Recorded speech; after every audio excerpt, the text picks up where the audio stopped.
Bismillahirrahmanirrahim. Assalamualaikum warahmatullahi wabarakatuh dan selamat pagi adik-adik. Waalaikumsalam warahmatullahi wabarakatuh. Selamat pagi, Bu. Bagaimana kabar kalian hari ini? Baik, Bu. Alhamdulillah. Jadi sebelumnya Ibu akan perkenalkan diri dulu karena Ibu di sini dosen baru. Jadi perkenalkan, nama Ibu Nirma Aulia. Ibu tinggal di Kabupaten Kolaka, Sulawesi Tenggara. Jadi bagi penanggung jawab mata kuliah Ibu mungkin bisa mengambil nomor handphone saya. Jadi nomor handphone saya Ibu tulis di papan tulis ya. Jadi bagi penanggung jawab mata kuliah Ibu bisa ditulis nomor Ibu. Ya mungkin dari perkenalan diri Ibu ini ya masih ada yang ingin ditanyakan dari Ibu? Ya oke, mungkin Ibu akan mengabsen dulu. Jadi Ibu akan mengabsen. Jadi Ibu akan sebutkan namanya satu persatu. Bagi yang disebutkan namanya diharap untuk berdiri karena Ibu akan melihat wajah-wajah kalian. Baik, Bu. Jadi apakah di sini semua hadir semua? Iya, Bu. Ya. Jadi Ibu akan absen. Yang pertama itu Ade Ayu. Hadir, Bu. Ani Ramdhani. Hadir, Bu.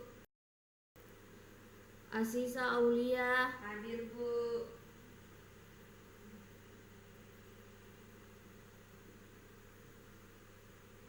Cika Wulandari. Hadir, Bu. Dian Ekawati. Hadir, Bu. Eka Widyastuti. Hadir, Bu. Farida. Hadir, Bu.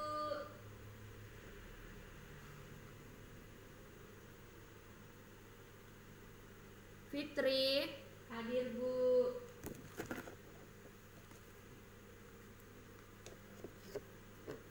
Vita. Hadir, Bu. Ya jadi mungkin semua hadir semua ya. Iya, Bu. Jadi mungkin Ibu akan langsung saja ke materi yang akan Ibu bawakan. Jadi sebelum Ibu menjelaskan materinya, tujuan dari pembelajaran kita hari ini yang pertama itu mahasiswa mampu menjelaskan apa itu emesis gravidarum atau mual muntah. Kemudian yang kedua, mahasiswa mampu menjelaskan perbedaan tingkat emesis gravidarum atau mual muntah. Yang ketiga, mahasiswa mampu menjelaskan penyebab dari emesis gravidarum atau mual muntah. Dan yang keempat, mahasiswa mampu menjelaskan penanganan dari mual muntah.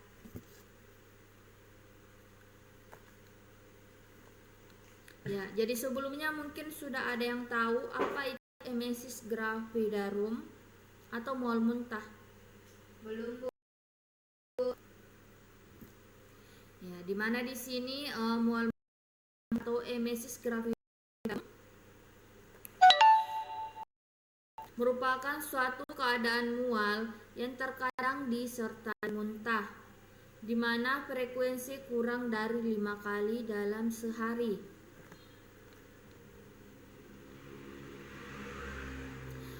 Di mana emesis gravidarum ini merupakan perasaan pusing. Jadi ciri-cirinya itu merasakan pusing, kemudian perut kembung, badan terasa lemas, disertai keluarnya isi perut atau muntah.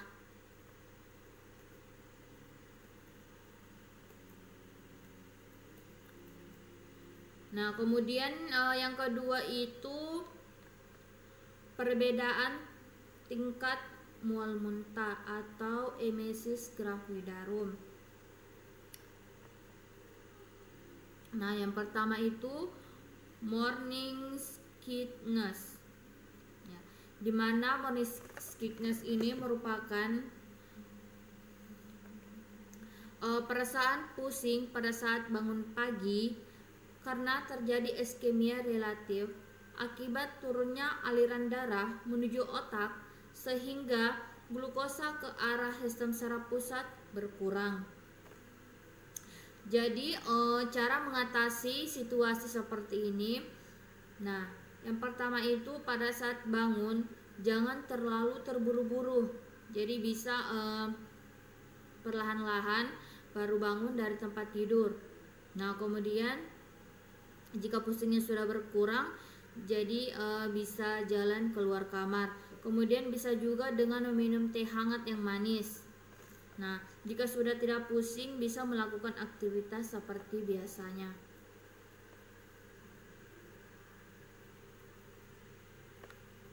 Yang kedua itu emesis gravidarum. Jadi emesis gravidarum ini merupakan mual dan muntah beberapa kali, terutama pada pagi hari, dan tidak menyebabkan atau tidak mengganggu aktivitas sehari-hari. Jadi cara mengatasinya ini sama dengan morisquetnes. Nah, kemudian akan tetapi tambahannya itu dengan mengkonsumsi obat anti mual dan muntah. Dan yang ketiga itu hiperemesis gravidarum. Jadi hiperemesis gravidarum ini mual dan muntah secara berlebihan sehingga mengganggu aktivitas sehari-hari. Jadi dengan cara mengatasinya ini dengan terapi intensif dan terminasi kehamilan.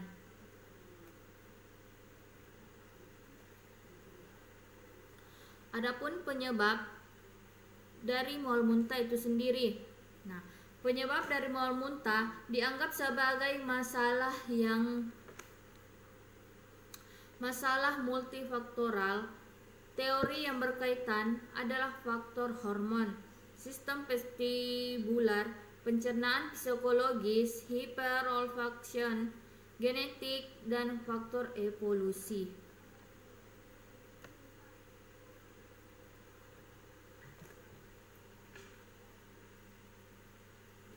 Jadi wanita hamil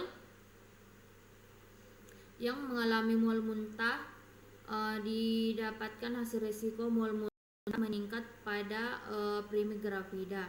Wanita yang berpendidikan kurang kemudian merokok, kelebihan berat badan atau obesitas yang memiliki riwayat mual muntah pada kehamilan.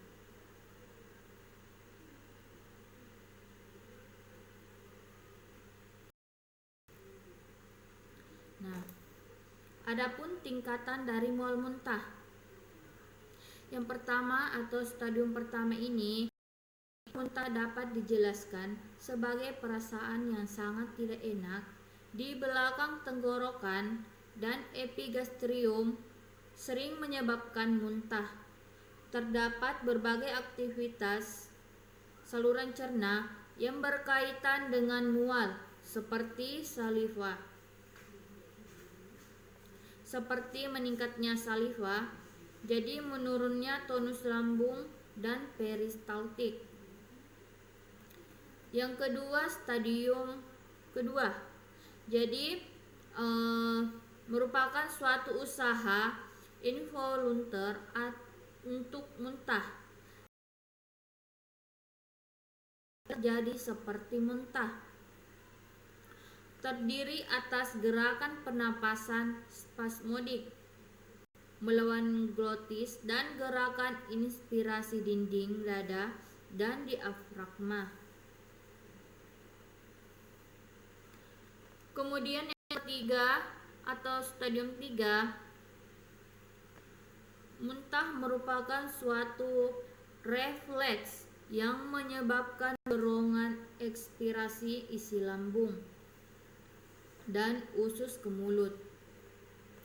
Pusat muntah menerima masukan dari korteks serebral, organ vestibular, daerah pemicu komoreseptor.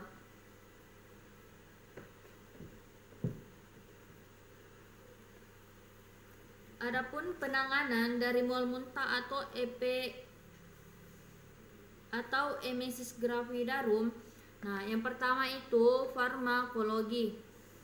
Nah, penanganan dengan farmakologi yang pertama itu penata laksanaan yang dapat dilakukan oleh bidan dengan memberikan obat atau memberikan tablet B6 atau anti mual dan muntah.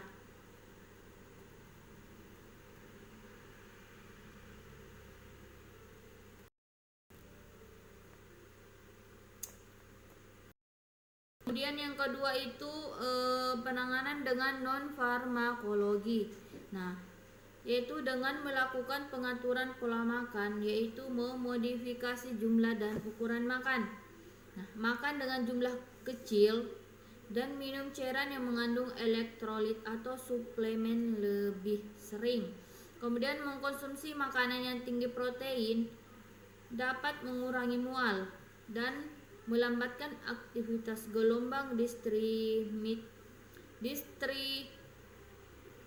pada lambung, terutama pada trimester pertama, dibandingkan dengan makanan yang didominasi oleh karbohidrat atau lemak. Yang kedua, menghindari ketegangan yang dapat meningkatkan stres dan mengganggu istirahat tidur. Yang ketiga, meminum air jahe dapat mengurangi mual muntah.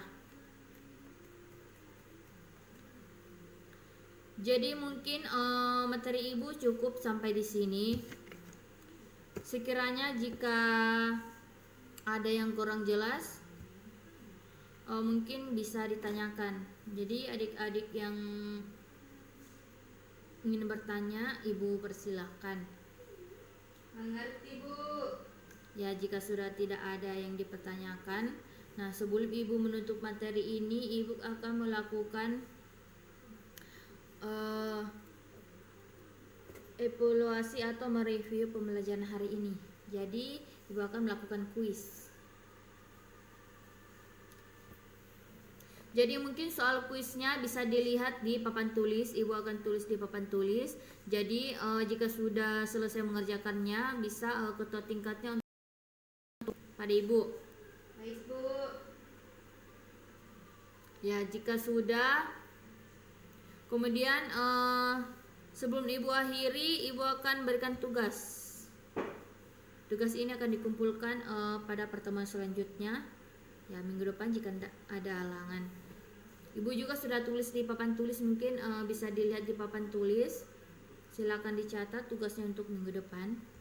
Baik, Bu. Oke, mungkin cukup materi dari ibu. Sampai jumpa minggu depan jika tidak ada halangan.